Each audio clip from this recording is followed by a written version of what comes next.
yauwa jama'a na kira ta ago ne sakni guda biyu na hada saboda ina so tsakanin mu da su mun ka kasuwanci suna kamun kuɗin na ajiye mana tunan ni ne babba kuma yanzu bari kira su kai uban dogana na nan na gudu na nan gudu a ɗauka ma kake kira kana ji ya bari kira ɗaya kai na nan dama na zo ya aiki ciki zo to kuna ji na gaba ina na zo aiki ina so ina kawo aiki da kai ma in ka hawo kai aiki ko kawo kuɗin ni kuma na fara yi sai a raba kuɗin mai gida hida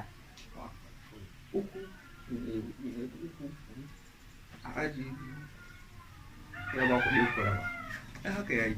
ba haka ba haka kawai abuwa da murya baka yadda ba da mana ɗaya da kai ɗan gura uba ne ke niyya da fatan hanci da yi ne da ma zuwa na yaba zan yi tsakanin na gama kallon malam da hawa in gura wannan bai ne ba mai yaya wallahi Allah ta wani gaske